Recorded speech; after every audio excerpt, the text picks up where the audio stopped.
Nyakubahwa Perezida wa Repubulika na Madame, Your Excellency, the representative of the diplomatic corps, babyeyi muhagarariye imiryango y'abarokotse Genocide yakorewe Abatutsi Ibuka na Vega. Mwaramutseho, nitwa Shenge Sandra.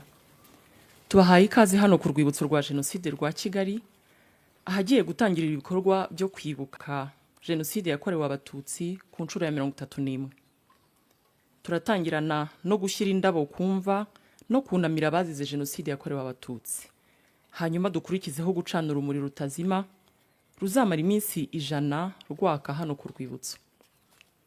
We welcome you to the Kigali Genocide Memorial, where you are joining millions of other Rwandans who are laying wreaths in countless memorials and graves throughout the country and abroad in remembrance of the lives lost.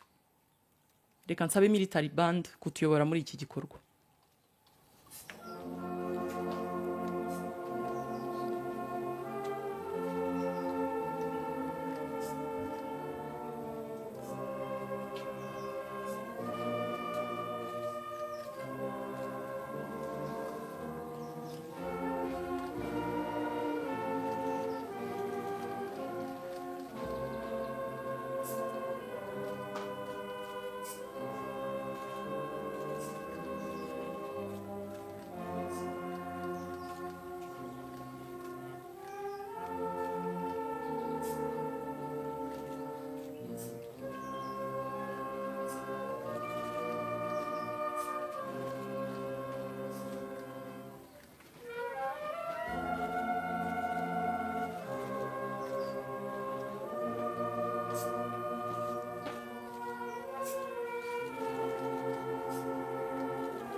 Nyakubahwa Perezida wa Repubulika na Madame, twabasaba kwigira imbere mu kunamira abazize Genocide yakorewe Abatutsi.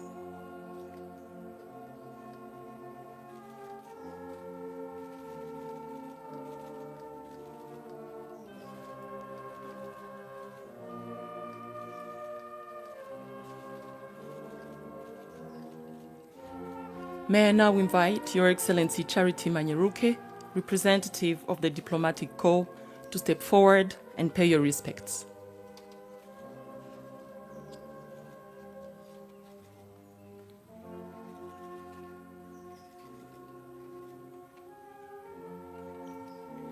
Hakurikiyeho Perezida wa Ibuka Bwana Philbert Gakwenzire na Presidente w'umuryango wa Vega Madame Immaculée Kayitesi. Twabasaba kwigira imbere mu kunamira abazize Genocide yakorewe Abatutsi.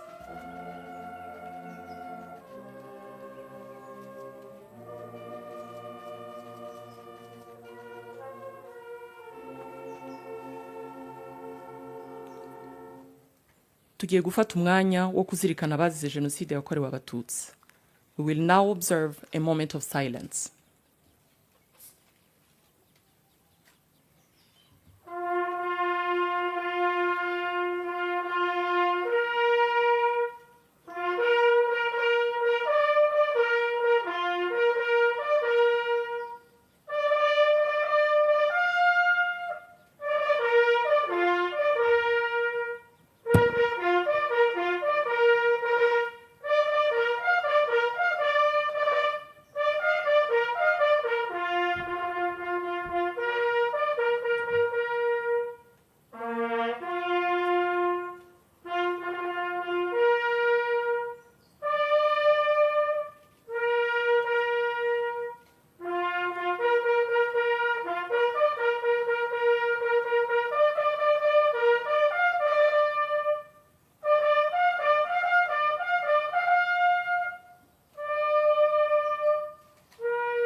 Murakoze kunamira abazize Genocide yakorewe Abatutsi.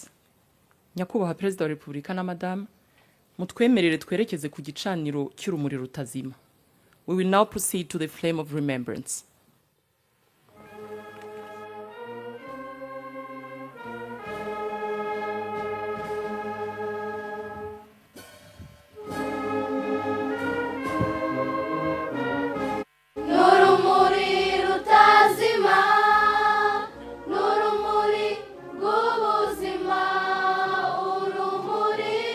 Rwanda, n'u Rwanda nawe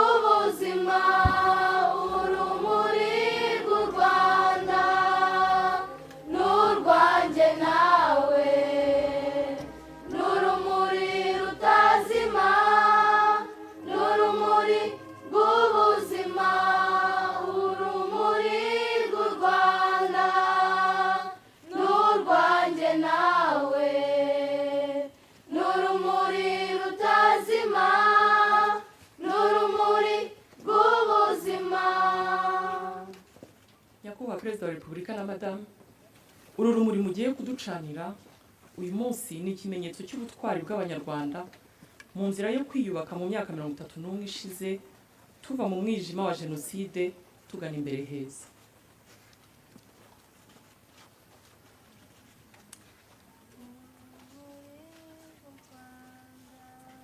nyakubahwa perezida wa repubulika na madamu, mwakwigira imbere mukaducanira urumuri rutazima. Urumuri rutazima, urumuri rw'ubuzima. Uru ni urumuri, urumuri rwo kwibuka, urumuri rw'ubuzima. nyakubahwa perezida wa repubulika na madamu, uru rumuri muducaniye ruzamara iminsi 100 hano ku rwibutso. Gahunda z'igikorwa cy'uyu munsi zigiye gukomereza ahateganyijwe. Murakoze. Urumuri rw'u Rwanda n'urwanjye nawe, n'urumuri rutazima, n'urumuri rw'ubuzima. Urumuri rw'u Rwanda n'urwanjye nawe, n'urumuri rutazima, n'urumuri rw'ubuzima. Urumuri rw'u Rwanda n'urwanjye nawe, n'urumuri rutazima, n'urumuri rw'ubuzima.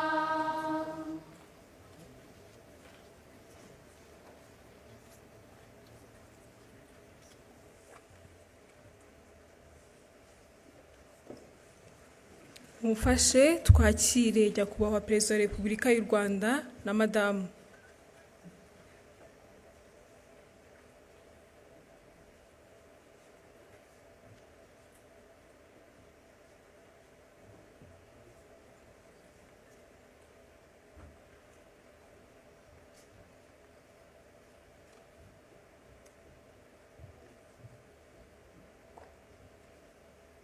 Murakoze, mushobora kwicara.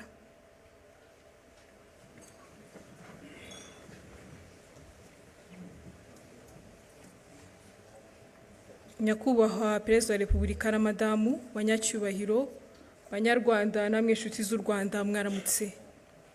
Nitwa Kwizera Urindwa Esther, ninjye ugiye gufasha kuyobora gahunda zigiye kubera hano. Kuri uyu wa 7 Mata duteranijwe hano no kwibuka ku nshuro ya 31 abazize Genocide yakorewe Abatutsi mu Rwanda mu mwaka w'1994. Turibuka abarenga miliyoni bishwe. Kwibuka ni umwanya wo kunamira abacu bazize Genocide yakorewe Abatutsi kandi tukabasubiza agaciro bambuwe. Ni umwanya kandi dusubiza amaso inyuma tukareba amateka tugejeje muri iryo curaburindi. Munyemerere muri aka kanya duhaguruke dufate umwanya wo kwibuka abacu.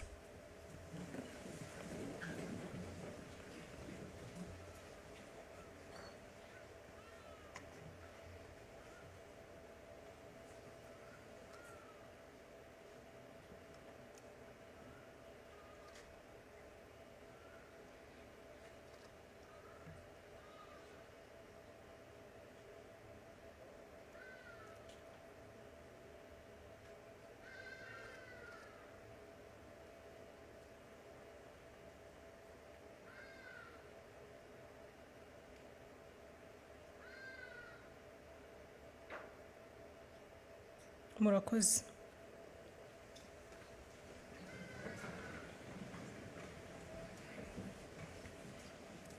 Twubaka u Rwanda ruzira amacakubiri n'ivangura. Twubaka u Rwanda twifuza. Ariko kandi nk'abanyarwanda twiyemeje kuvuga ukuri kw'amateka yacu n'ubwo gusharira. Nyakubahwa perezida wa repubulika na madamu, munyemerere nakire Minisitiri w'Ubumwe bw'Abanyarwanda n'inshingano mboneragihugu Dr. Bizimana Jean Damascene atugezeho ikiganiro yaduteguriye. Umwanya n'uwanyu.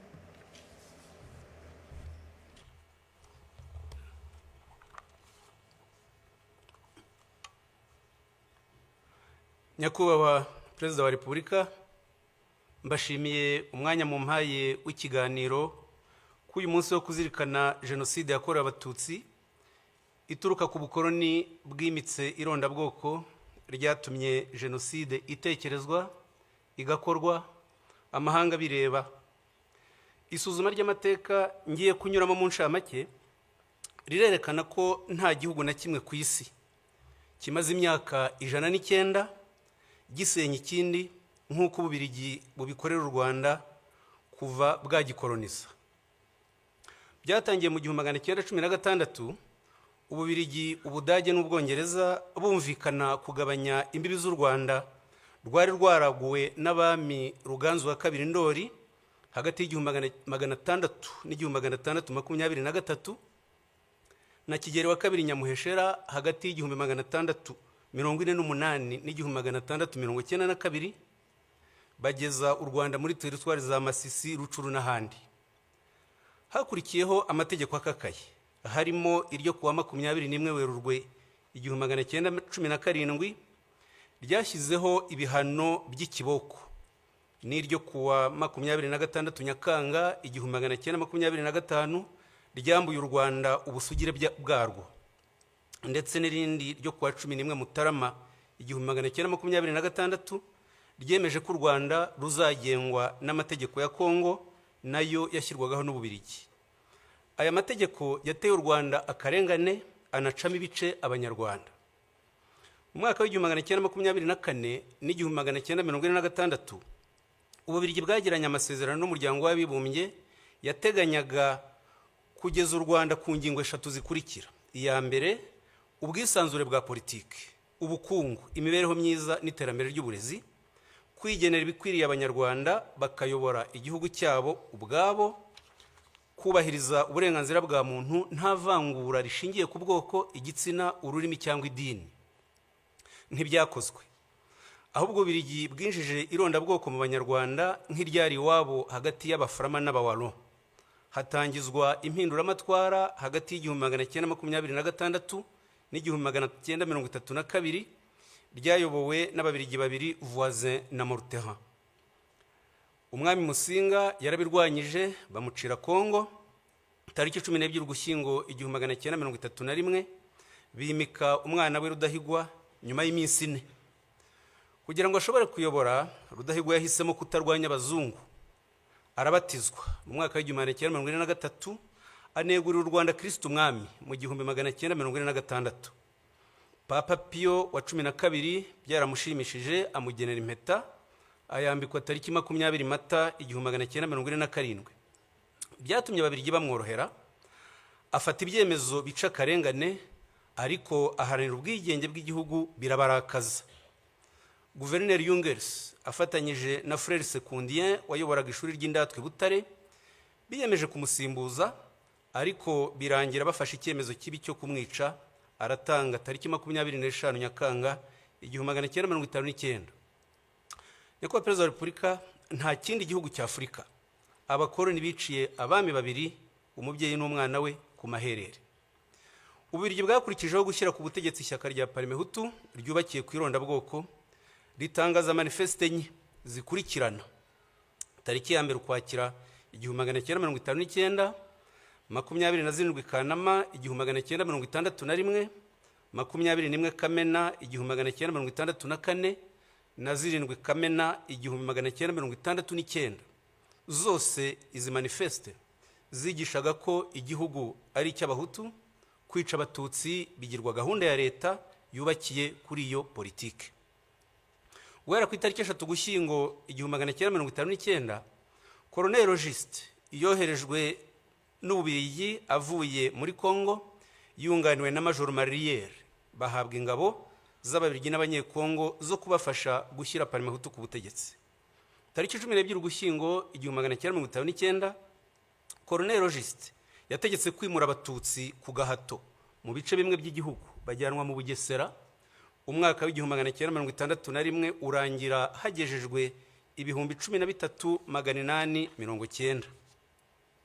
Bahagiriye ubuzima bubi bagasaba gusubizwa iwabo, Ububirigi bukabyanga. Abatutsi bamwe bagerageje kwimukira rwihishwa mu zindi teritwari, ababirigi bakabirukana. Ndabaha urugero rumwe. Itariki ya mbere Kanama 1960, administrateur wa Nyanza witwaga Emmanuel de Jambrine yandikiye abashefu amabwiriza avuga ko bagomba kwirukana abatutsi muri aya magambo: hari abantu birukanywe muri teritwari ya Gitarama bagerageza gutura mu mayaga, ni mubirukane vuba. Nta numwe muri bo ushobora gutura mu mayaga cyangwa ahandi muri teritwari ya Nyanza, bagomba kujya mu Bugesera. Ni mukurikiza aya mategeko aka kanya, inka zabo nazo zigomba kwirukanwa. Tariki 17 Ugushyingo 1959, Colonel Auguste abigiriwemo inama na Musenyeri Perodin yatumije ba administrateur abategeka kwirukana abakozi b'abatutsi mu mirimo, bakabasimbuza abahutu.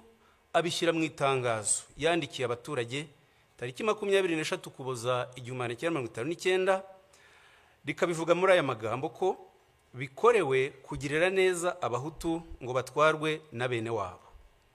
Ishyaka rya Unare ryaharaniraga ubwigenge ryarabirwanyije, barihimbira ko ari ry'abatutsi bararirwanya, bariteza Kiliziya Gatolika baryitirira amatwara ya gikomuniste. Nyamara Unare yarimo ibyiciro byose by'abanyarwanda, duhereye kuri perezida waryo François Rukeba n'umunyamabanga mukuru Michel Rwagasana. Tariki 23 Kamena 1961, Ububirigi bwashyizeho itegeko ribi rifungura abantu 2,000 bakoze ubwicanyi hagati ya 59 na 61, rikavuga ko abazafungurwa ari abakoze ibyaha bikurikira bitatu byanditse gutya: kwica no gutwika abantu bagahira mu nzu, kwica umuntu buhoro buhoro cyangwa kumukomeretsa, gutegeka gusahura cyangwa kwica. Irondabwoko ryakomereje mu ishyirwaho ry'ingabo z'igihugu, bishingwa Colonel Van der Straten yemeranya na Colonel Auguste uburyo bizagenda. Tariki 29 Nzeri 1960, inyandiko mvugo ikabivuga gutya: ingabo z'igihugu zizaba zigizwe n'abahutu gusa. Ntidushaka kwitwaza kutabogama cyangwa demokarasi ngo twinjizemo umututsi n'umwe. Abatutsi bazajya bashaka kwinjiramo tuzajya twemeza ko badashoboye. Nubwo iyi mikorere irimo akarengane, ntidushaka kuvanga ihene n'ishu ngo twinjize mu ngabo zacu abantu bazaduteza ibibazo. Iperereza ry'Ububirigi ryagize impungenge ku miterere y'izo ngabo, rirabyandika ku itariki 30 Mata 1961 muri aya magambo: mu Rwanda itoranwa ry'ingabo z'igihugu rikurikiza kwinjizamo abahutu bonyine. Iyo zigiye mu kazi zishyira imbere kuba ari abahutu kurusha inshingano za kinyamwuga zagombye kuranga umusirikare n'umupolisi. Turasanga bidakwiye kubashinga akazi k'umutekano. Byageze aho General witwa Document wayoboraga urwego rw'abaofisiye b'Ububirigi abyandikira Minisitiri w'Ingabo tariki 27 Ugushyingo 1961 muri aya magambo ati: gutsimbarara kuri politike yo gushinga ingabo z'u Rwanda uburinzi n'umutekano imbere mu gihugu ni ugutera ikibazo cy'uko nizikora ubwicanyi Loni ishobora kuzita Genocide, tuzahura n'ingorane zo gushinjwa ubufatanyacyaha.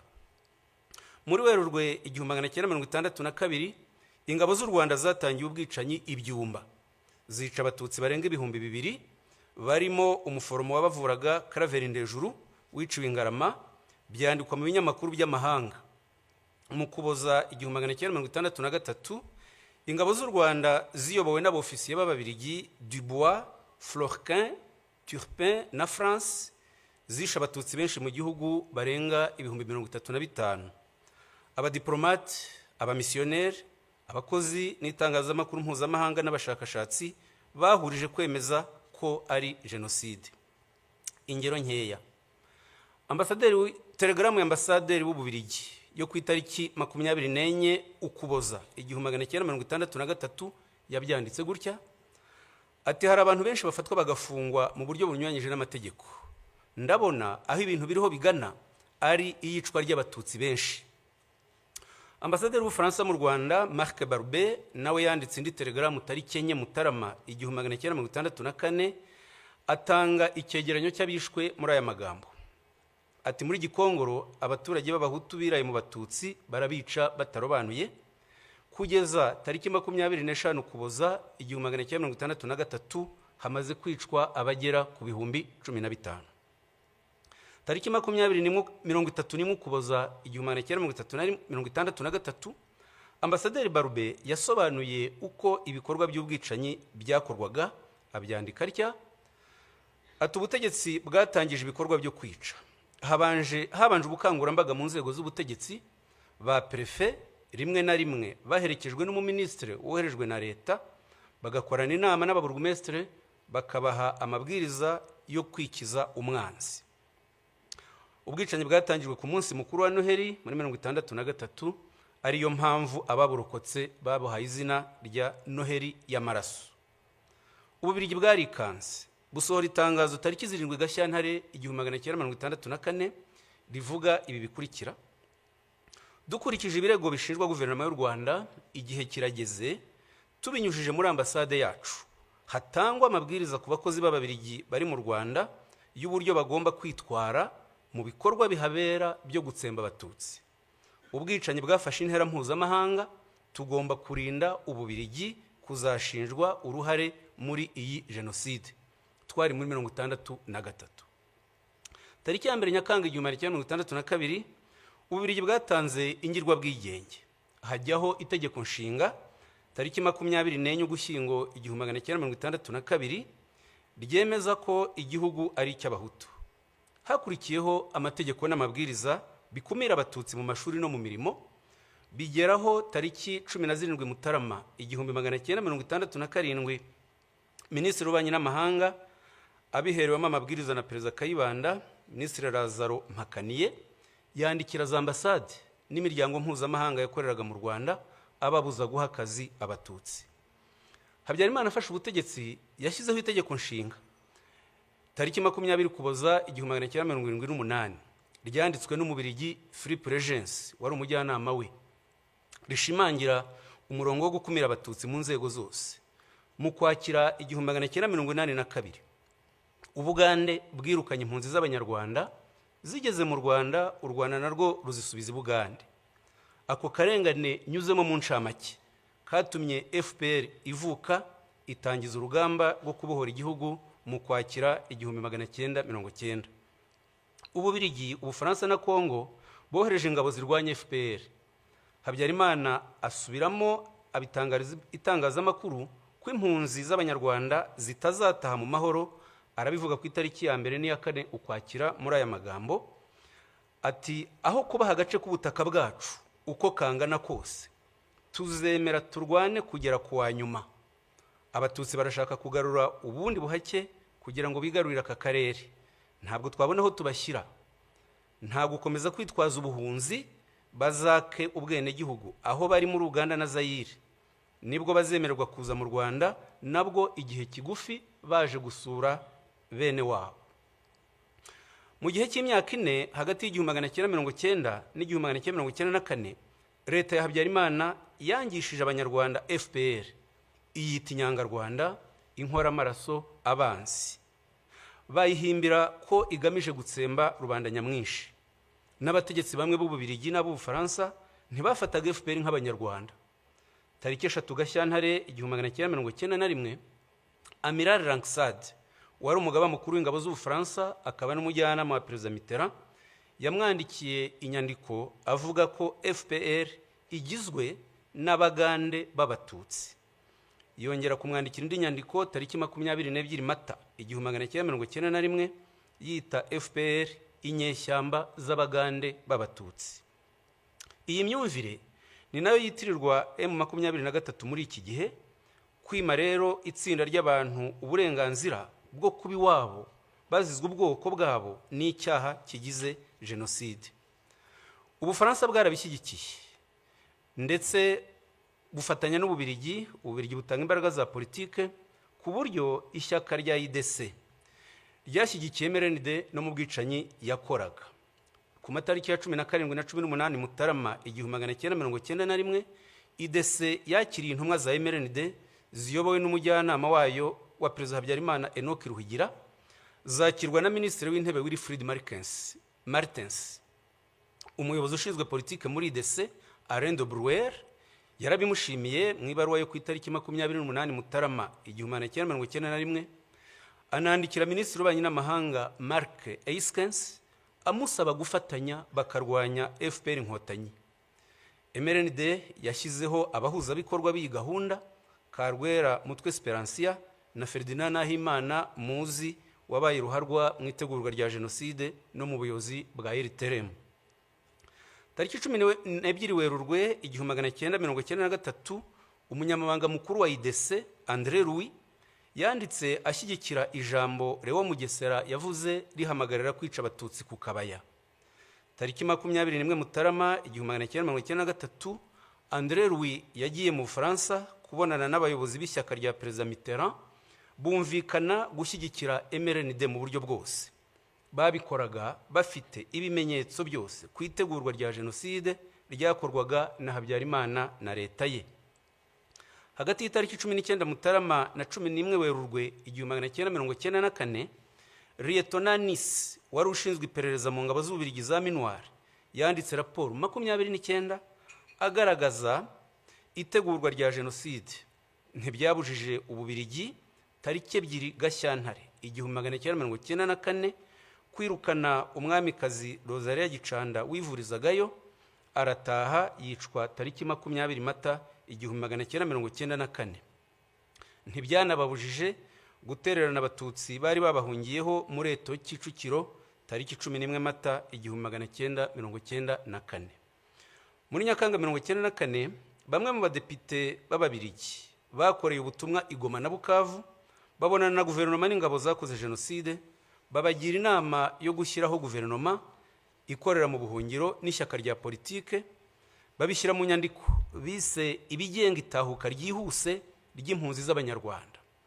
Iyi nyandiko yatangajwe tariki 20 Ukwakira 1994, ikaba ariyo ikomokaho FDLR y'iki gihe ikomeje ubwicanyi mu karere ku bufatanye na leta ya Kongo n'ingabo zayo. Nyamara guhera mu mwaka w'ibihumbi 2000, umuryango w'abibumbye wafatiye FDLR ibyemezo birenga 40 bitegeka ibihugu kuyirandura burundu. Ni nayo MONUSCO yahawe inshingano yo kuyirandura, ariko ntibikora, nk'uko Minuar Yunamir muri 1993 na 1994 itabujije Genocide mu Rwanda. Umuryango w'ibihugu by'i Burayi nawe wafashe ibyemezo byo kurandura FDLR, nk'icyo ku itariki 10 Mutarama 2008 n'itariki 8 Ukuboza 2010. N'umuryango wa Afurika yunze ubumwe wafashe ibyemezo nk'ibi, nk'icyo ku itariki 10 Mutarama 2005 mu nama y'abakuru b'ibihugu yateraniye i Libreville muri Gabon.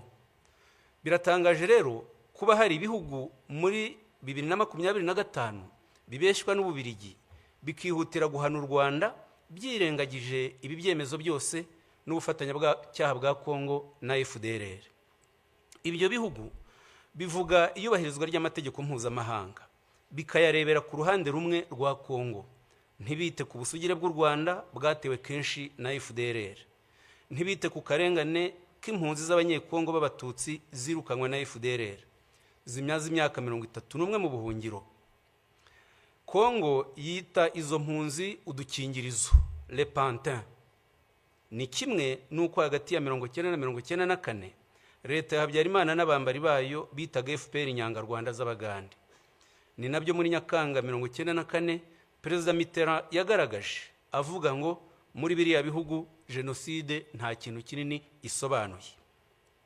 Kuva muri Nyakanga 1994 kugeza magingo aya, Ububiligi nicyo gihugu cy'i Burayi gikorerwamo ipfobya rya Genocide yakorewe Abatutsi no kugoreka amateka yayo nta nkurikizi. Nyamara nta ushobora gutinyuka guhakana Genocide yakorewe Abayahudi ngo bimugwe amahoro, kandi Genocide ari zimwe mu rwego rw'amategeko, ku buryo n'ibyaha byo kuzipfobya byagombye gufatwa kimwe. Ubu ngubu inyandiko zifashishwa n'amahanga mu guharabika u Rwanda zitegurwa n'abiyita impuguke z'Ababiligi zibeshya ko ziza u Rwanda, kandi nizo zagize uruhare mu kwangiza amateka y'u Rwanda, harimo kwandika itegeko nshinga ryo muri 62 na 78 n'amategeko y'irondabwoko yakoreshwaga mu Rwanda. Umwe muri zo, Philippe Regency, abyigamba ku mbuga nkoranyambaga ko bagomba guca icyo yita agasuzuguro k'u Rwanda. hariho n'ibihugu nk'Ubwongereza byinangira mu kohereza abakoze jenoside mu Rwanda no kutabacira imanza. Nyakubahwa Perezida wa Repubulika, ngana ku musozo, ubugome busenya u Rwanda bwakoreshejwe muri imyaka 31 ni bwinshi, ariko ntacyo bwadutwaye kubera ubuyobozi tubakesha bwubaka ubumwe bw'Abanyarwanda. Ijoro ribarwa riraye, tuzi urwobo mwakuyemo u Rwanda isi yarutereranye, tuzi naheza mu rugejeje, dufitanye namwe igihango tudashobora gutatira. Ntituzemera abasenya ubumwe bwacu n'abimika ingengabitekerezo yasubiza u Rwanda mu icuraburindi. Uburenganzira bwacu bwo kubaho twihitiyemo ibidukwiriye ni ntavogerwa. Ababikerensa ntibaduheho, babyumve batureke. Ndabashimiye Nyakubahwa Perezida wa Repubulika.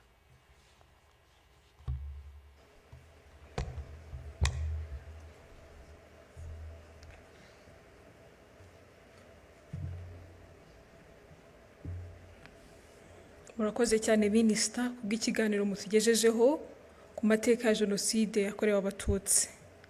Abato twize byinshi. Kumva amateka y'ibyabaye tubiguye n'abari bahari bituma turushaho gusobanukirwa kandi tukamenya ukuri nyako, bityo bigatuma tumenya aho duhera turwanya ingengabitekerezo ya Jenoside n'igisa nayo cyose. Nyakubahwa Perezida wa Repubulika, munyemerere nakira umwe mu barokotse Jenoside yakorewe Abatutsi atugezeho ubuhamya bwe. Umwanya n'uwanyu.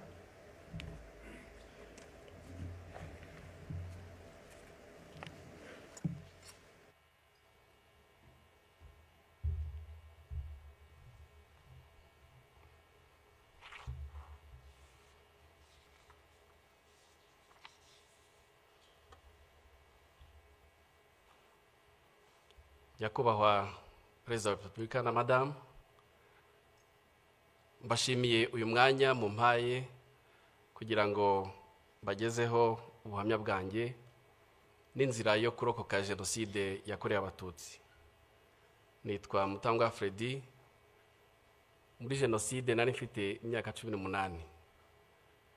Banyiciye ababyeyi, banyicira abashiki banjye 4, babiciye mu cyahoze ari komine Mabanza, ubu ni mu karere ka Rutsiro mu murenge wa Mushubati.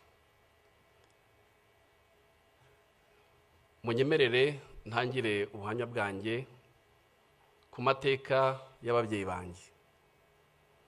Muri 1973 ubutegetsi bwari buriho bwishe Abatutsi. Abanyeshuri ndetse n'abakozi b'Abatutsi barameneshejwe mu kazi kabo. Data nawe wakoraga muri Caritas hano i Kigali nawe yarameneshejwe, gusa yagize amahirwe ahungira mu gihugu cy'u Burundi. Mama wari umufiance we yiyemeje kumusangayo. Mu nzira igoranye yanyuze muri Gisenyi, yambuka Igoma, amanuka Uvira, musanga i Burundi, amugeraho mu gihe cy'imyaka 2. Barashyingiwe babifashijwemo n'ababyeyi bari mu mpunzi. Njye mvuka muri 1976.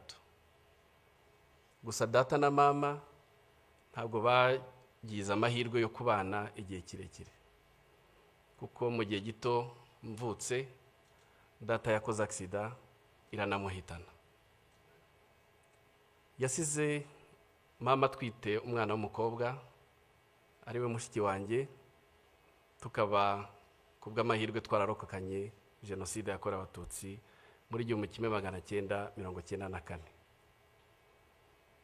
Ubuhunzi bwaramugoye, ndavuga mama yiyemeza kugaruka mu Rwanda akaruhira iwabo. Yagarutse yerekeza aho ari muri komine Bwakira, niho hari iwabo, bundi mu karere ka Karongi.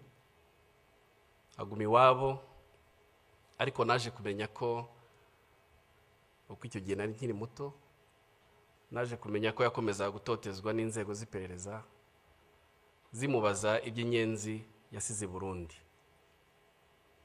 Byarakomeje kugeza yongeye gushaka ashaka mu karere ka Rutsiro, ubu ni muri Mushubati. Yashatse umugabo nawe wari umaze gupfusha umugore, nawe afite abana 3. Turabana, nakuriye aho Mushubati, mpiga n'amashuri abanza. Mu gihe nari mu mashuri nibwo namenye ibyerekeye amoko, aho mwarimu wacu nigaga mu mwaka wa 2 yahagurikije abana b'Abatutsi. Icyo gikorwa bagikoraga buri gihembwe, hari ifishi ya leta buzuzaga bagashyiraho ubwoko bwa buri mwaka, bwa buri mwana. Nibwo rero yaduhagurutsaga, ngenda ajijinganye, aturuka imbere, araza amagurutsa andi ikinyuguti ku itama, arambwira ngo wowe mama wawe n'umwarimu kazi hano ukaba utazi kuri Inyenzi. Narahagurutse, nyuma tuza gutaha, mbitekereza mama nanamubaza impamvu twabaye Abatutsi, ariko sinibuka igisubizo yampaye. Gusa ababyeyi muri hano sinzi ko mwakibona namwe. Urungano rwanjye, urubyiruko muri icyo gihe twigishije urwango, twigishwa ubugome, twigishwa ubugizi bwa nabi. Ikibabaje gikomeye nuko bwigishijwe no mu mashuri, bwigishwa mu mashuri ku nzego zitandukanye ndetse no mu buryo butandukanye. Abize muri icyo gihe cyanjye, muri buka imyandiko textbooks twigaga zari zuzuye urwango, nubwo hari harimo imigani itandukanye, irimo inyamaswa n'ibindi, ariko hari harimo ubugome bukabije, hari harimo n'ubugizi bwa nabi. Abize mu myaka ya 7 n'iya 8 turibuka isomo twigaga ry'imyuga. Iryo somo batwigishije gucura imyuko, gucura amahiri, gucura imihini, ndetse no kubaza amahiri, gucura n'ibyuma. Ibyo byarakomeje kugeza ubwo mu gihe cy'imyaka ya za 91 na 93, mu gihe cy'amashyaka menshi, abanyeshuri n'abarimu birukanka muri za meeting, aho gufokasinga ku masomo yabo bakirwa birukanka. Ari nabwo muri icyo gihe abajene benshi bashowe mu kuba abarwanashyaka, bajya mu nterahamwe, mu mpuzamugambi za sederi, ari nabo bakoreshejwe cyane cyane mu gihe cya Genocide yakorewe Abatutsi, mu kwica ndetse no gusahura ibyari biriho icyo gihe. Ku itariki ya 7 Mata muri 1994, iwacu twabyukiye ku matangazo ya leta yari yatanze, batubwira ngo abantu bose bagume mu ngo zabo. Harimo n'indirimbo twumva ko Habyarimana indege yarashwe yapfuye. Twabyutse tutazi icyo dukora, gusa twakoze inama ntoya mu rugo. Ababyeyi banjye bansaba ko nerekeza i Mushubati. Mushubati hari kuri paruwase, ndambuka. Aho ngaho i Mushubati hari hatuye abarimu benshi b'Abatutsi. Ababyeyi banjye bansaba kujya kubaza niba bo bafite icyo bakora. Naragiye mpura nabo, nsanga abantu bose bamanjiriwe,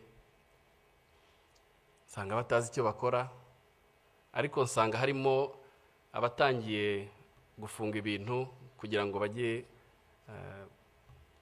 bajye kuri komine Mabanza, kuko bari batangiye kubwirwa ko ariho bashobora kurindirwa. Naragarutse ngeze iwacu, nsanga huzuye interamwe nyinshi, huzuye interamwe zitaga imihembezo. Izo nterahamwe zari zaje iwacu zije gusaba amafaranga n'icyo kurya, ariko zari zihageze zimaze kwica Umututsi wapfuye mu gace k'iwacu bwa mbere witwaga Rwandekwe. ninjira mu RW'IWACU. Mama mbonye arambwira ati bimeze gute, ndavugira nti bagiye kujya kuri komine Mabanza. Arambwira ati mwana wanjye ntabwo turibona ko tugenda uko aba twagoswe. Nuko arambwira ngo mwana wanjye ugomba kujya kwihisha. Arambwira ati ubanze ujye kwihisha ku mukecuru witwa Kankindi twari duturanye. Ndagenda, nyuma y'igihe gitoya Kankindi anjyana ku nshuti yanjye yitwaga Pierre, twiganaga mu mwaka twiganye muri primaire. Narahagumye, nizo ntahirahamwe zakomeje gutera mu gihe cy'iminsi 6. Buri mugoroba mama yazaga kundeba akampumuriza, akambwira ko bakiriho. Ku itariki ya 13 z'ukwezi kwa 4 mama yaje kundeba nimugoroba, ariko aza yahindutse, nkabona mu maso handitse pe. Araza turicarana, anzanira amatunda yari yeze ku rugo rw'iwacu. Arambwira ati mwana wanjye reka twicarane dusangire. Ndatangira, ariko mu kanya andeba mu maso, arambwira ati mwana wanjye nurokoka uzaba umugabo. Nta kindi yambwiye. Hashize akanya yarahagurutse aragenda, ati ngiye kureba abandi. Nukuri yarazi icyo avuga, kuko ibitero byari byariyongeye iwacu. Kuko ku itariki ya 14 mu gitondo z'ukwezi kwa 4 uwari burumestre wa Mabanza witwaga Bagirishema Inyasi cyaje kumbabaza nuko urukiko rwa Rusha rwamugize umweru ngubu yibereye mu Faransa. Yaje iwacu aravuga ati abwira interahamwe zari ziraho n'izindi zakomeza gutera, arabwira ati mukureho umwanda. Ko mu gihe cya 5 nibwo interahamwe zikoranije, izo zitwa imihembezo, zaturutse ahitwa Mukunini n'ahitwa Gafumba, ubwo naho mu karere k'iwacu, zose zikoranira iwacu. Abiwacu rero bari barimo bakwira imishwaro, buri muntu ashaka kwirwanaho ngo ajye gushaka aho yisha. Bakomeje rero barabahiga, baza kubakusanya, nanjye baramvumburaho narindi, duhurira mu gahinga. Hanyuma naje kugira amahirwe, sinzi umuntu mu baturage yatereye ijwi hejuru aravuga ngo Dorothea yari mama, yashatse hano ashaka abana 2 kandi bari baturutse i Burundi. Abo bana bashobora kuba ari abarundi. Ubwo abari bariho baduhiga batushaka kudukusanya ngo batwice, bahita bafata abavyeyi, bafata n'abana. Ubwo baba birukankanye. Naje kumva ko kubera ubwoba abavyeyi banjye bagerageje kugura amasasu, babatanga 5,000. Barayafata, baravuga ngo amasasu arahenda. Babicishije amahiri, babicisha n'imihoro, babajugunya mu miringoti yarera aho hafi. Bashiki banjye bo babataye mu cyobo kinini cy'umugabo wari umupasiteri witwa Gasenge, nawe bamwishe muri Genocide. Babatarimo ari bazima, ariko babanje kubakomeretsa. Hanyuma noneho bakabarundaho babajugunyaho amabuye kugeza igihe bapfuye. Nge rero na mushiki wanjye muri iryo joro twafashe icyemezo cyo guhunga aho ngaho, twerekeza ahitwa ku rutare rwa Ndaba. Wenda abajya muri bira bice murahazi. Aho twerekeje hari mama wacu wakurikiraga mama, akaba yarashatse umugabo utarahigwaga. Twarahageze, atubonye aratwakira, arabwira ati mwinjire mu nzu, ariko dusanga nawe afite umutwaro ukomeye wo kurinda umugore we, ariko yaratugumanye. ibitero byakomeje kumutera avuga ngo noneho hari inyenzi zajiwe. Ndibuka nk'ibitero bibiri byarazaga akabiha amafaranga bagasubirayo, aho bigeze harananirwa aratubwira ati mugerageze mwigendere. Ariko yaduhaye indangamuntu ye. Kera mu ndangamuntu bandikagamo abana, yari afitemo abana babiri, uwitwaga Ruberi n'uwitwaga Kwibishaka. Aratubwira ngo bana banjye mugende kuri bariyeri nibabaza muzabwire ko iyo ndangamuntu ari ya so, harimo ubwoko bw'abahutu. Noneho ubwo icyo gihe nibwo nahinduye izina, nitwa Ruberi na mushiki wanjye yitwa Kwibishaka. Hari aho byadukundiraga kuri bariyeri bakatwemera tugatambuka, ariko hari n'ahandi byatuguraga bavuga ko ari amayeri y'inkotanyi. Twarakomeje, inzira yatubereye ndende kuva Mushubati, inzira twayirangirije ikaduha ahahoze ari muri Gikongoro. Twarabaye tubana mu mpunzi, tubana n'impunzi zari ziturutse i Kigali, tubana n'impunzi zari ziturutse i Gitarama, ndetse n'abanyeshuri bigaga ku ishuri rya Yave ryari hariya ikaduha. Abo banyeshuri abenshi bakoze Genocide yahabereye, kuko twebwe twasanze barayirangije nko mu Kiliziya n'ahandi, kuko abanyeshuri baturutse ibyumba bari bafite ubugome budasanzwe, ariko twarabanye. Twagumye aho ngaho kuko hari no muri zone turquoise. Muri zone turquoise rero aho inkotanyi zahagaritse Genocide hirya no hino mu duce, muri zone turquoise bakomeze barica. Induru zakomeza kuvuga, bavumburwa abantu buri munsi, abari babahishe batangira no kwica abahutu bari bahishe abatutsi. Icyo gihe byarakomeje kugeza aho nageze nko muri bigeze nko mu kwa karindwi hagati, ntabwo twari tuzi ko inkotanyi zahagaritse Genocide. Twari twihebye. Hanyuma nahavuye hari umwana w'iwacu w'Imushubati wigaga aho ngaho, ngo yaraje gutwara ibintu bye, turakubitanye, ahamagara izina ryanjye nyaryo rya Freddy.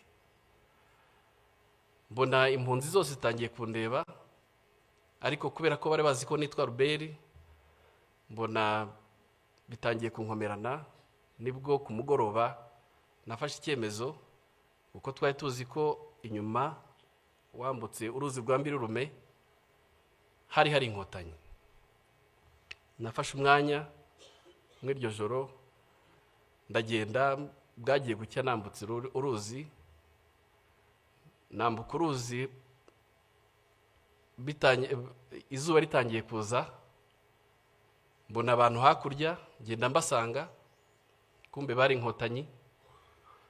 Mbagezeho mpumagira, nasanze ari abana b'abasore babiri, abahungu b'abasore.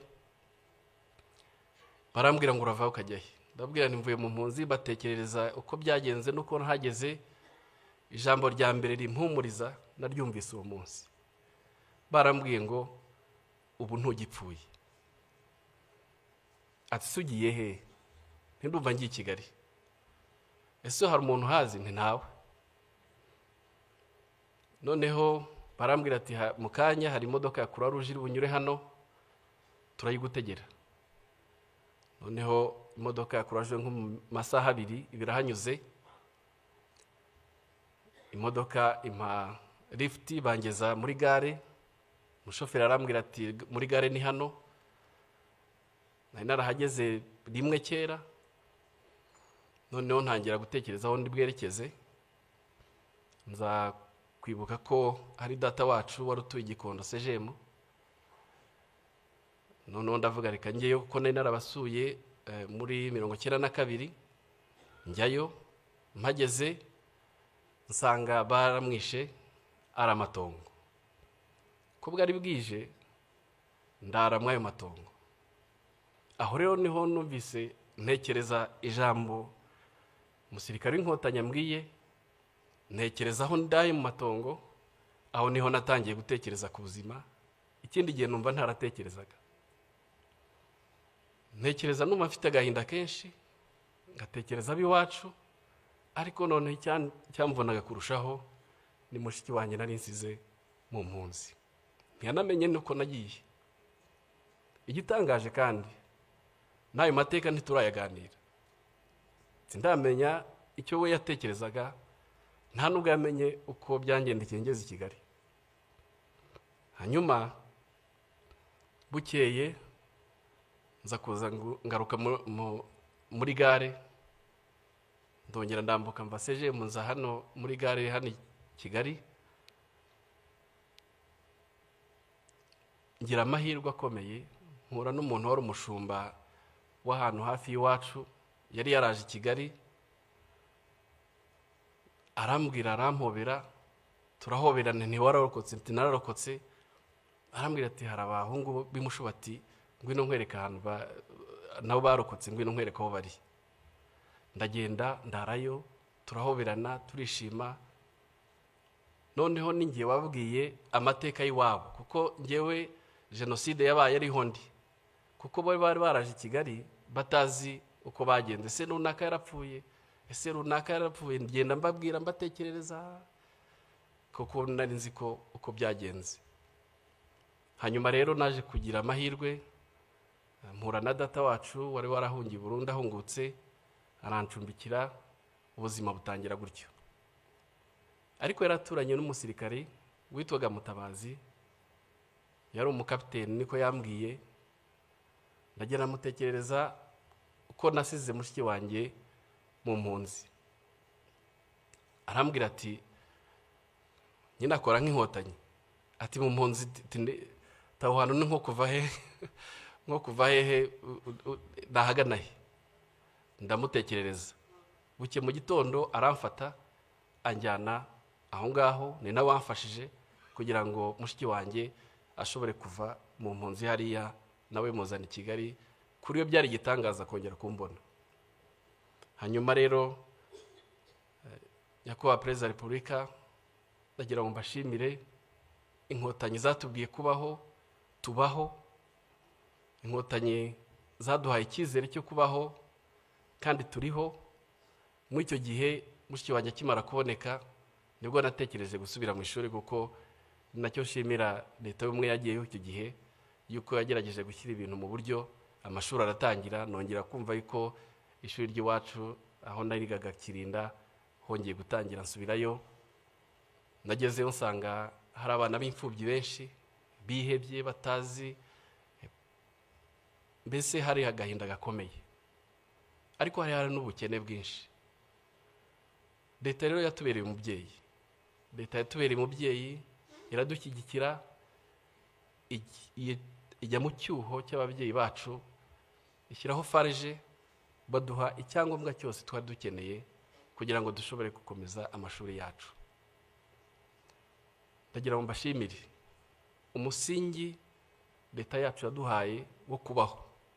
Ni igihango gikomeye tudashobora gutatira, ni igihango gikomeye tugomba kwigisha, kandi twigishana n'ubu n'abana bacu. No kuri icyo gihe mu bwihebe nk'ubwo ngubwo, nta nubwo twambaraga ngo tuberwe, ariko turambara tukaberwa. Ikindi, twabaye abagabo.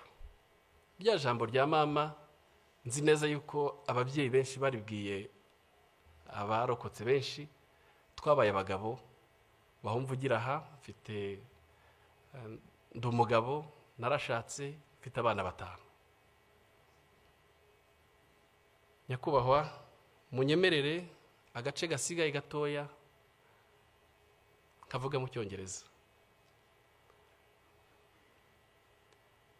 Your Excellency, I would like to continue my testimony in English. I want to share my testimony, but also my experience of working here at Kigali Genocide Memorial. And I want to share with you what this memorial means for me. This memorial has been more than a workplace. It's It's my home. It's a home for me. Working here has transformed me deeply. Trying to learn and understand my history, the history of my country, explain the root cause of genocide and Tutsi, trying to share the transformation journey of my country from the ashes of genocide to a peaceful nation. It has been a very positive journey for me. But this memorial has a huge meaning for the international visitors that I receive all day, every day. This memorial provides an historical clarity. They come here to learn and they bear witnesses. They go back transformed. They're transformed by what they see and what they hear. They take these stories, our stories, the stories of genocide, the stories of reconstruction, across the borders and through generations. I want to extend my profound gratitude to the government of Rwanda for establishing the memorials around the country. It is such act of humanity. While the perpetrators, they left their victims unburied, no respect, no dignity. They attempted to erase their humanity by establishing the memorials, such as Kigali Genocide Memorial. It's a profound and a powerful statement that they failed. The memorials here, the memorial here at Kigali Genocide Memorial, it's a place of healing for my fellow survivors, by myself as well. To conclude, through our pain, we find a purpose of life. Through commemorations and remembrance, a date like this, Your Excellency, you never miss for the last 31 years. Through your message, comforting message, and a powerful and profound message, Your Excellency, we find our strengths. This is what means memorization for humanity. Acknowledging the past, the dark past of our history, but also affirming our commitment to light. Murakoze cyane kunyumva. Murakoze mwese kuntega amatwi. Dukomeze twibuke kandi twiyubaka. Murakoze.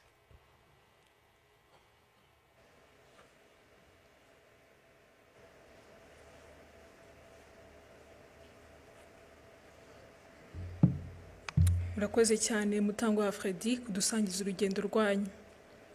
Ni koko twabasabye byinshi, ariko ubuhamya nk'ubu butwereka ko inzira yo kwiyubaka no kudaheranwa ishoboka. Murakoze kandi mukomere cyane. Muri aka kanya reka twakire ishuri rya Nyundo ritugezeho indirimbo ryaduteguriye ijyanye n'ibihe. Murakoze.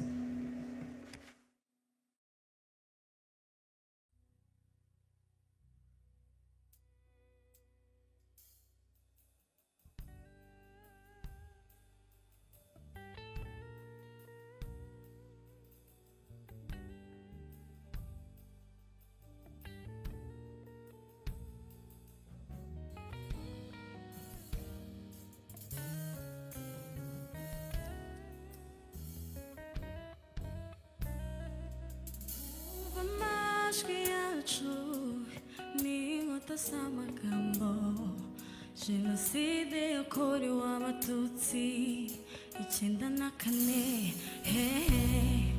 batonyaze ko bumwe bazabigisha Imana badacamo ibice baturema amoko umutu umututsi umutwa amacakubiri aragata twibuke twiyubaka umwe n'indahiro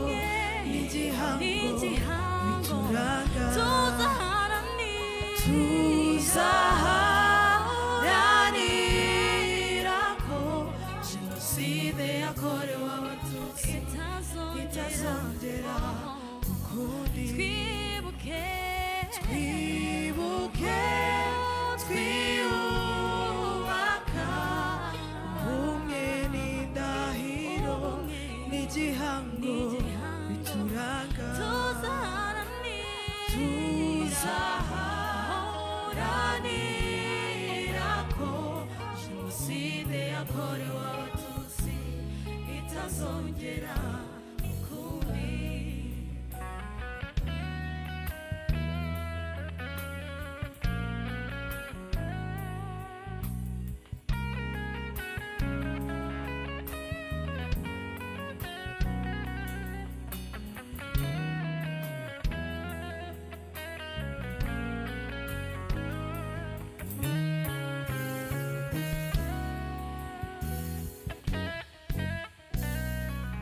Bana b'u Rwanda ibyo twagezeho tubisigasire,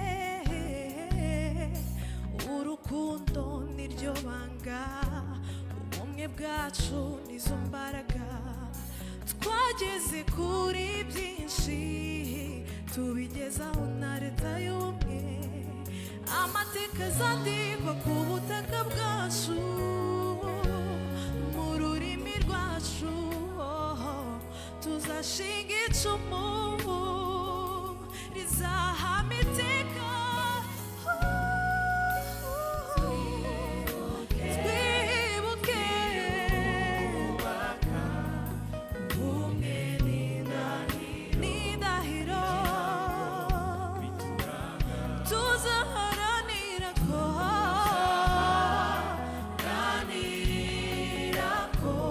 Jenoside yakorewe abatutsi itazongera ukundi. Twibuke twiyubaka ubumwe n'indahiro n'igihango bituranga,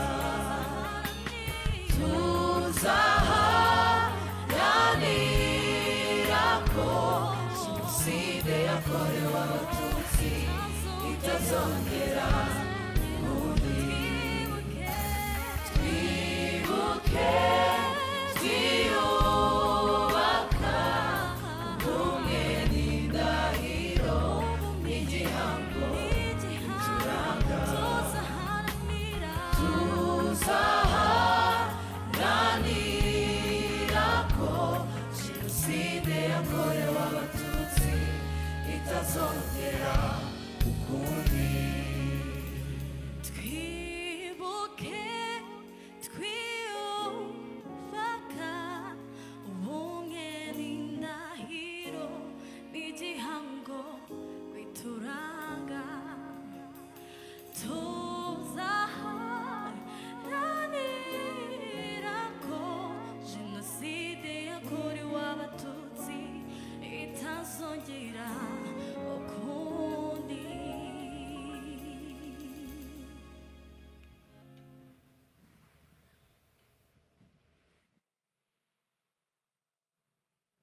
Abaririmbyi barakoze cyane. Nyakubahwa Perezida wa Repubulika, abari hano twese n'abadukurikiye hirya no hino, dutegereje ubutumwa mwatugeneye uyu munsi. Umwanya n'uwanyu.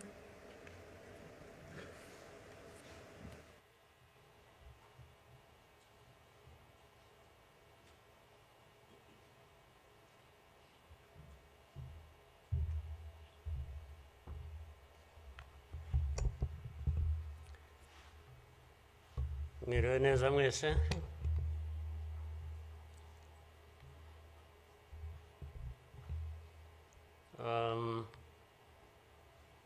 Ngira ngo biroroshye wenda kugira aho mpera.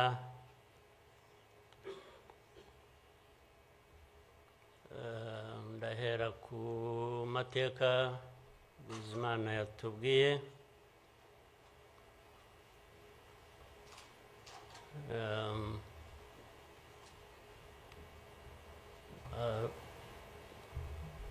Arambuye, afite ibimenyetso ashingiyeho,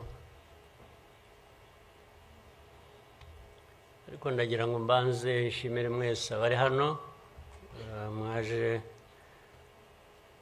kwifatanya n'igihugu n'abanyarwanda, cyane cyane mwebwe abaturuka hanze mu bindi bihugu cyangwa abihagarariye hano mu gihugu cyacu.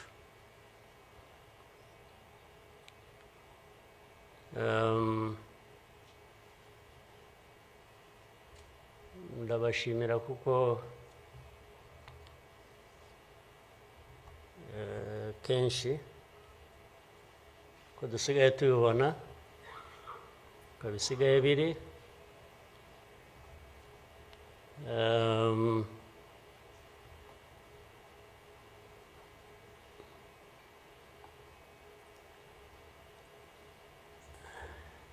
ukuri ntabwo kukigenderwaho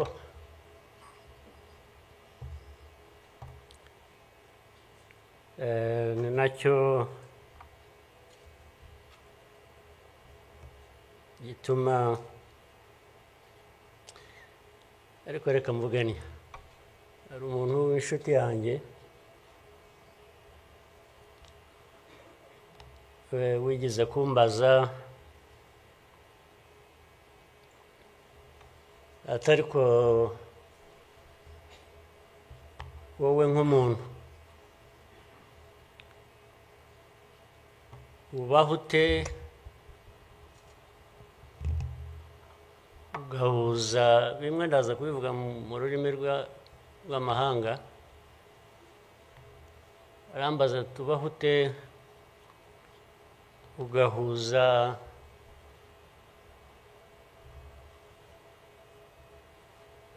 the dark past and the cruel present.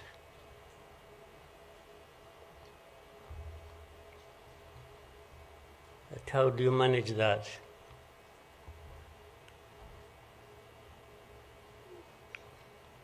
ariko uko nabyumvaga ntabwo ari igihe yabazaga gusa yabazaga u Rwanda bavuga ngo u Rwanda mubaho muti with a very dark past and a very cruel present.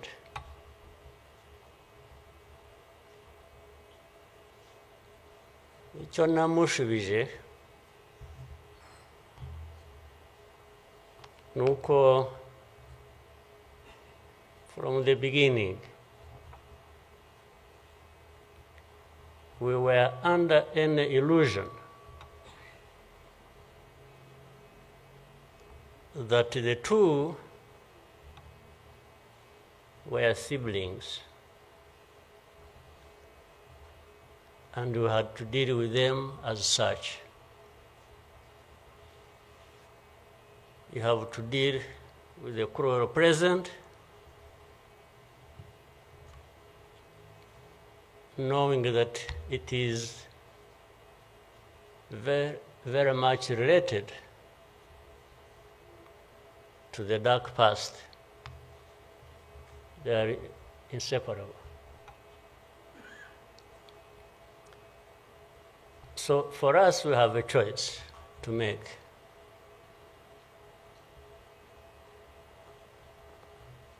You are either crushed in between and you stop existing, or you stand up and fight.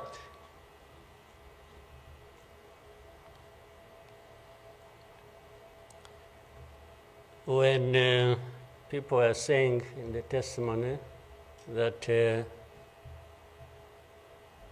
you know, the hope they have and that what happened here 30-something years ago will never happen again.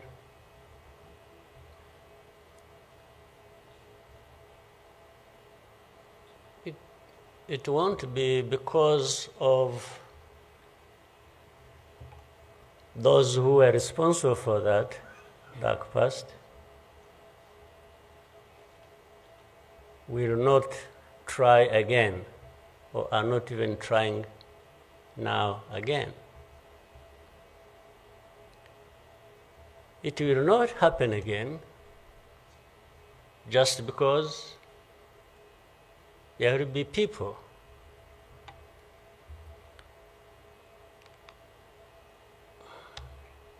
who will stand up and fight.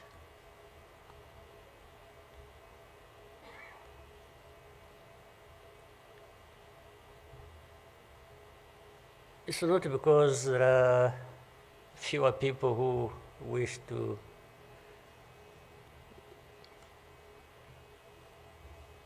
perish or who would have wished us all to disappear, this country to disappear.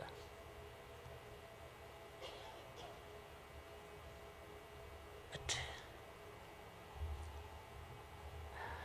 how can people accept that? How can people not stand up and fight? Because anyway, well, there is a risk you may die when you stand up to fight. But if you don't, it's a sure thing you are going to die.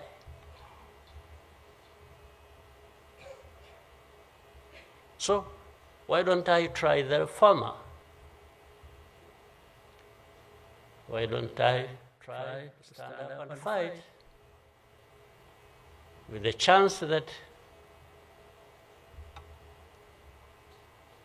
you might survive and live on your life as you want it,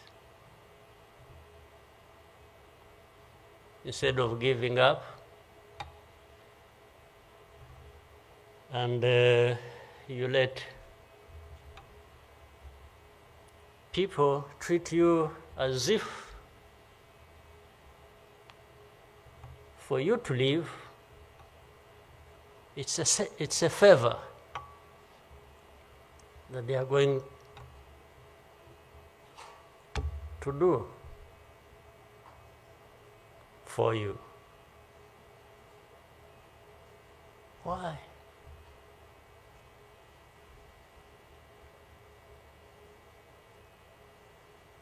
I've also had people come to me and warn me and say, President, you know you are too vocal, you say things that challenge these people who have the power in their hands and they're going to kill you. Well, first of all, it means they're killers.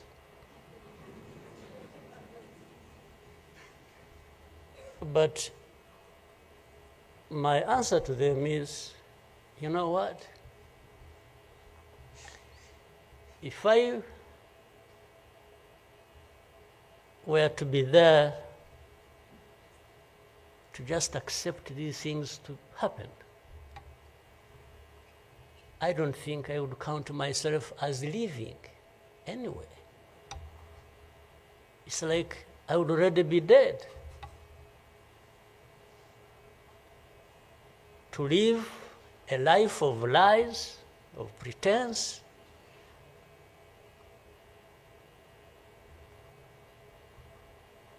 and all my life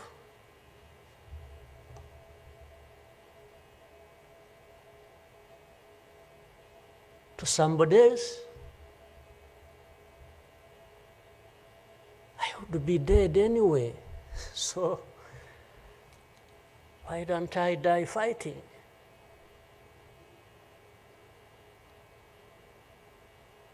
So you Rwandans, why don't you die fighting?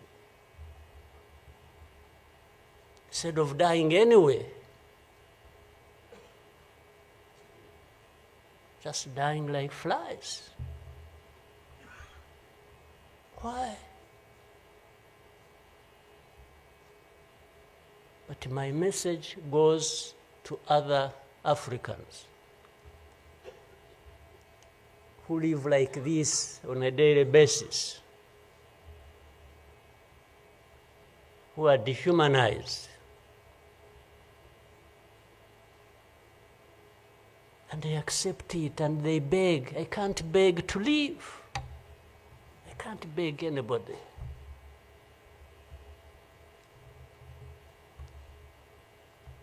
We will fight. If I lose, I lose. But there is a chance. There is a chance, a significant chance, that if you stand up and fight, you will live. And you will have lived a dignified life that you deserve, that anybody else deserves. So these people who are there to the UN, they are there to these Western capitals, they are everywhere, they are just saying, Rwanda, this small country, this Rwanda. I mean, you see, when you are talking about Rwanda and ganging up together against Rwanda, you think it's some country that is, you know. Then when I remember the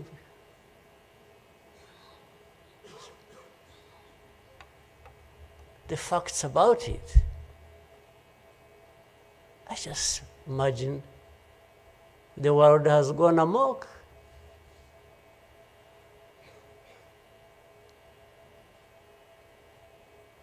But in the midst of all that, we have to live. We have to live our lives, we have to fight for that, we have to live the way we want. And I tell anybody to his face to go to hell.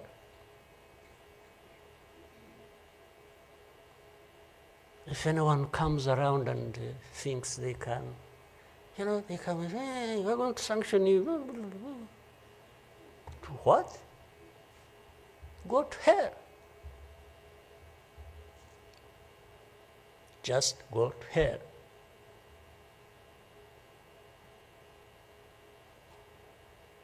You have your own issues to deal with. Go and deal with your own issues. Leave me to mine. This is the spirit, I think, Rwandans must have in their daily lives. So my worry is not about how powerful these people are that come down upon us and throw anything at us. I'm never worried about that. I worry about one thing, which has lived on for centuries. It's for Rwandans. It's for Africans who sit back and find nothing wrong with accepting to be treated like that. That's my only worry. When can Rwandans, when can Africans refuse to be mistreated like this? To be told they have no value,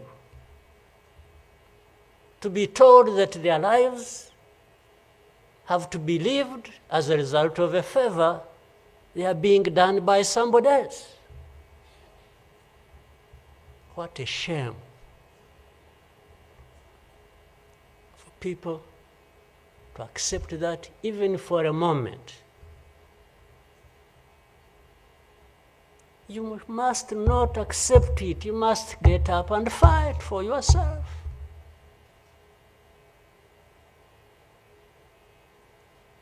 And then you have fools leading countries and being used as puppets.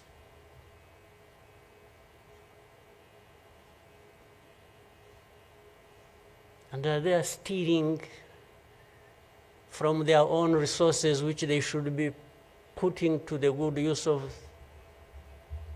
their own people and develop them. They just put everything to their own use, find billionaires in a sea of poverty, millions of people going hungry, and their leaders, billionaires, money that has been stolen from the resources of these people, and these are the ones received in Western capitals and praised, and when,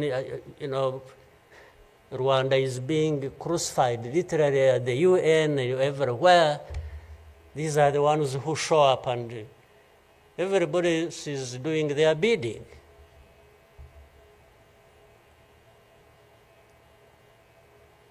They don't talk. These ones don't even say a thing. There is somebody to say it for them.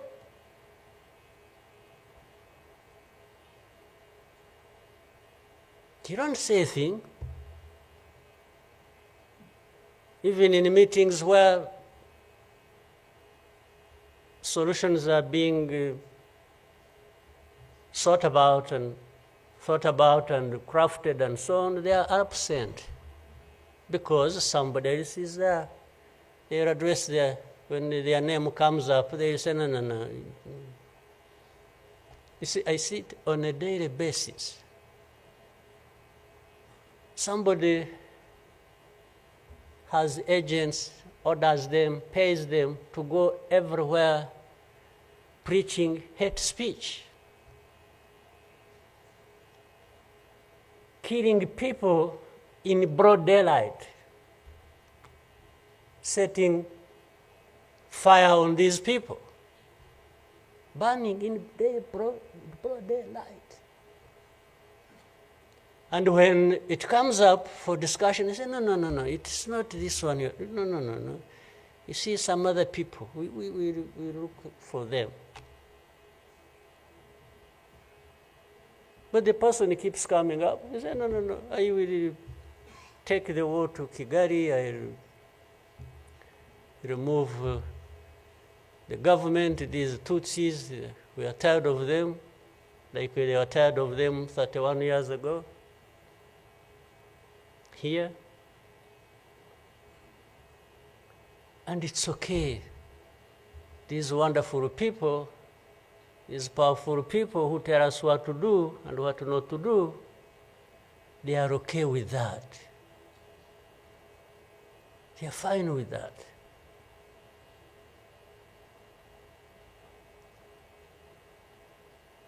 And they expect us to accept it also ourselves.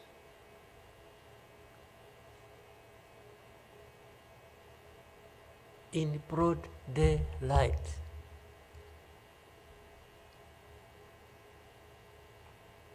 Hate speech, killings of people for their identity, uprooting them from their homes, and most of them are refugees here in this country. We have 125,000 people as refugees who have been living in camps, uprooted from their homes in Eastern Congo. And then these powerful, good people come here and pick 1, 2, 3, another day 5, if there are many, to go and settle them in those beautiful countries of theirs. And they leave the majority here. And they expect us to be thankful that that's a huge gesture of generosity. First of all, they take them knowing that these are actually refugees from a neighboring country. They don't take them as Rwandans. You take them as refugees from Congo. Only that they are taking very few. They are not, I wish they could take all of them. Those who wish to go and resettle them. So the rest becomes my problem. So what they have to do is cleanse Eastern Congo of all these people, bring them to Rwanda, take to your countries those you want, few, very few, not even 0.1%, and the rest should remain Rwanda's problem. Because after all, these ones are Tutsis like Kagame. That's a simple conclusion.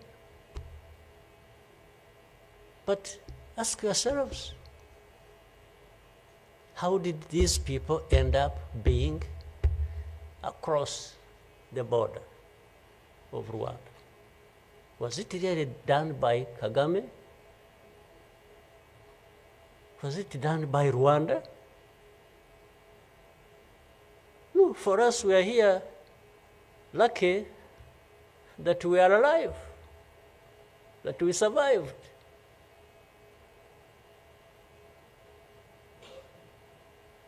So,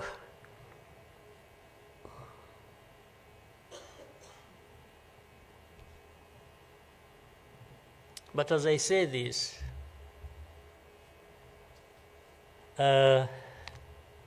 even for my sanity and the country's sanity, we have sometimes to just try to do things differently. Meaning, if you want to be helpful, if you want us to be partners, we are happy to play our part, and you can be sure you will find a reliable partner in us. Irrespective of what we think about you.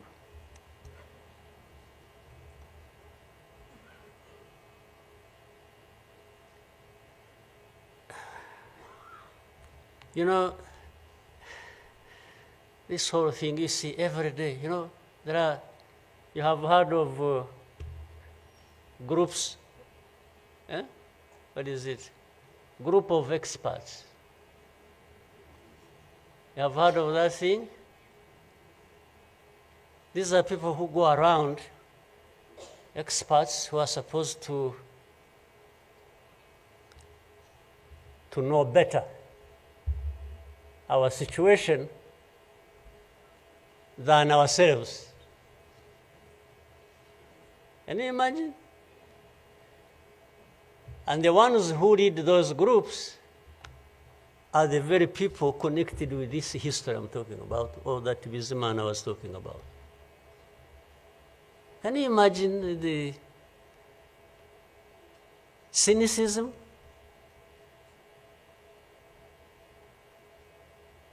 And this expert comes to me and asks me, you know, but this. So the whole thing about genocide, this ideology that has killed millions of people, has been turned into a problem of minerals. You know, it's okay. Let's imagine it's a problem of minerals now. Was it a problem of minerals in 1994? Which minerals were we fighting for here?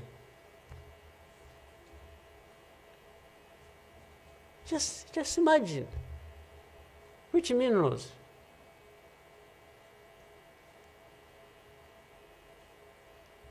Second, if it were to be minerals, how many are actually fighting for these minerals in those places, assuming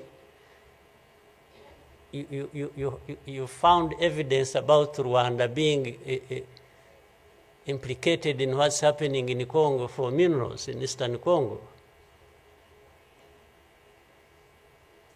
Are you really saying it is just Rwanda? Why don't you be brave enough to say Rwanda is invading our territory we have created for ourselves and is encroaching on the minerals we are also encroaching on in Eastern Congo? Why don't you be brave enough to admit that? At least to say that.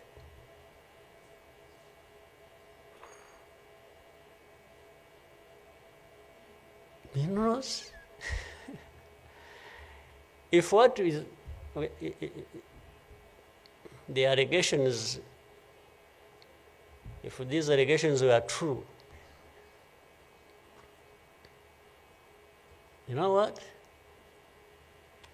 Rwanda would be as rich as you are, those who make the accusations. We would not be needing your money at all. Which you give us nothing, and you come and beat us up for for everything. I mean, yeah, that is the world between the dark past and the cruel present.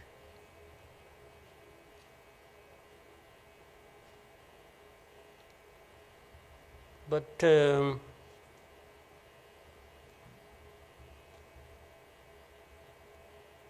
what didn't kill us and finish us 21 years ago has hardened us, has prepared us for the bad things that will always come anytime these people want and wish. Honestly, I want to assure you,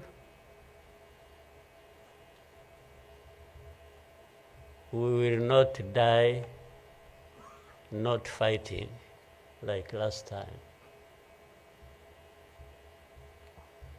And fighting does not involve invading anybody's territory, does not involve going after something that is not ours.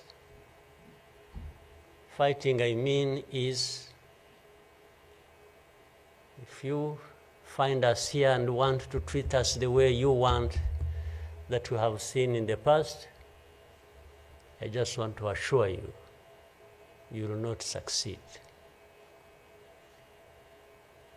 You will not succeed. I think I beg all these Rwandans, we should be itching for a fight with anybody who wants to come here and turn things upside down. And I think there are many who are ready to join for that. But for our friends, our partners, please, don't misunderstand us, don't mistreat us. We have had enough of it. Take it somewhere else. Take it somewhere else. You know, this Bizimana who was telling you this whole history, by the Bizimana, if you could compile that and distribute it to our friends and all of us. I actually want a copy of what you... But I think you should give our friends and others, they need to... Much as in the cruel present, facts don't matter, evidence doesn't matter, the truth doesn't matter. What matters is what pleases you on any day, and doesn't matter what facts about others. But and I was saying this because this Bizimana made another presentation another time that involved the same people he was talking about.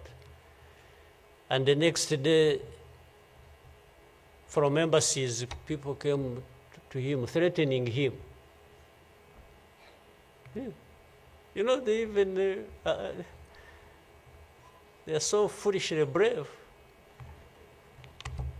to just, you know, they went to him. And I think another message went through Foreign Affairs. It's like this man who is saying this, and he was not saying it is not true, but he was saying no for daring to say it, even if it is the truth. Yes, they threatened him, and they even started threatening he will not get a visa to travel to some places, face to face, like that. Somebody from the embassy threatening our minister.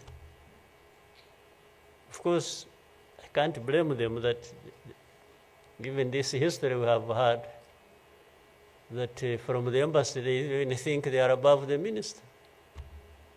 Yeah. He just come and say, you dare say this. He wasn't saying, this is contrary to the truth or evidence we have. Why did you present lies? No. He was just saying, whether lies or truth, you shouldn't have said it. That is the cruel present we live in, but we must confront it. And we will. We shall. No question about it. I've also told people that anyway, for us, we are in a sort of not bad position because the worst has already happened to us. I don't think anything worse will happen, ever. So those who are scared, fearful of anything, I just want to console you in some way, if you may, that actually the worst has already passed. When we lost the people during that time, the young man was giving a testimony about. Do you think anything like that would ever happen again? I don't think so. So why would we be scared of anything? The worst. The hurricane came and we took cover and things, and it has passed. And we rebuilt. We rebuilt our strength of all kinds. I don't think there is any other hurricane that will come and sweep across the country, destroying everything. I don't think so. So,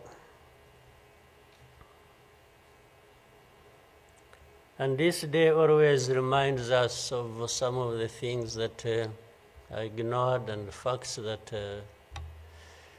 remember the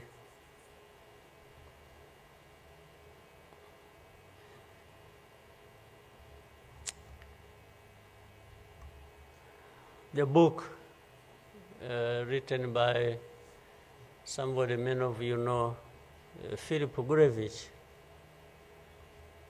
with a very long title. When he and this is a man who, well, at least I would have wished if they could think of such a man and put him in the group of experts, maybe they would benefit from. But you bring somebody just because she comes from a country that colonized Rwanda and that becomes the expert. I think that's not serious. But he said that the title of the book was, "We wish to inform you that tomorrow will be killed with our families. You know, who were they informing? And who was going to stop that? And who was going to come to their rescue? Nobody. It just happened as they said it. People kept telling the world, we want to inform you that tomorrow we're going to be killed with all our families. And who cared? And the families were killed indeed, including the family of the young man who was testifying here. Well, including our families, those of us standing here who have been demonized every single day about our history. The history where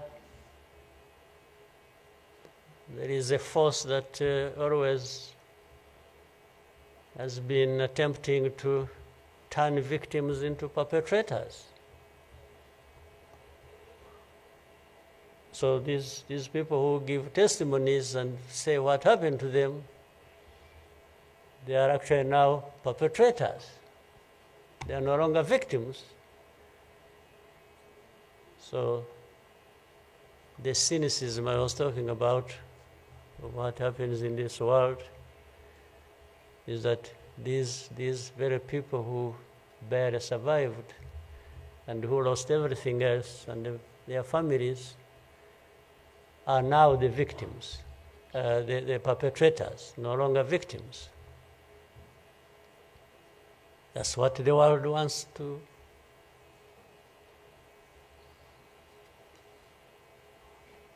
create about us. I think I should, even for, again, the sake of our sanity, maybe we'll always, you know, during the war times, to keep my own balance, you know, there used to be battles taking place across the country, militias killing people, RPA soldiers fighting government forces. Sometimes in our movements, one of the commanders would come to me and say, President, you come and see what has happened here. I went there once and saw a mass grave that they had just dug with caterpillars, and I think they had put in over 2,000 people. And from that lot, we found 12 people are still breathing. And we got them out. I was told the other day of the 12, I think they lived for some time, and then now they are remaining 7 out of 12. I kept following the story. 7 are still alive. I think 5 died of... But from that moment,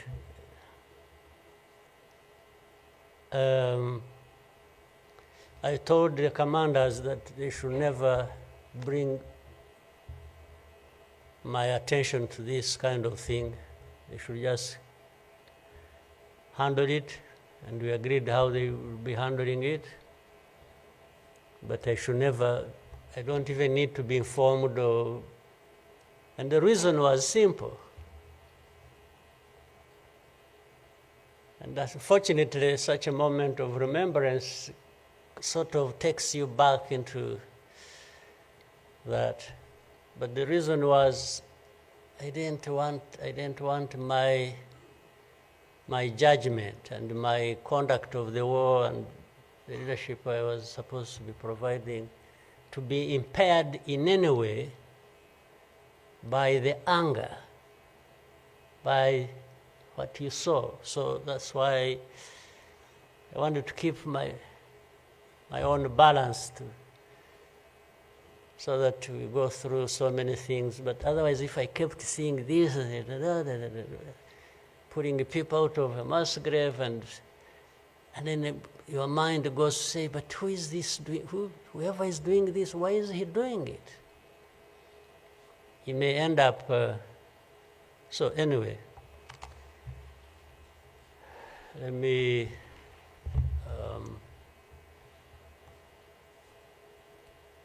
end here. There will always be another day, another year to commemorate our lost people. But for Rwandans, I beg you,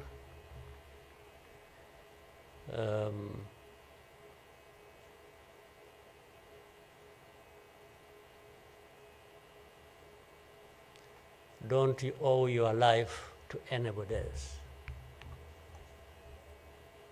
And please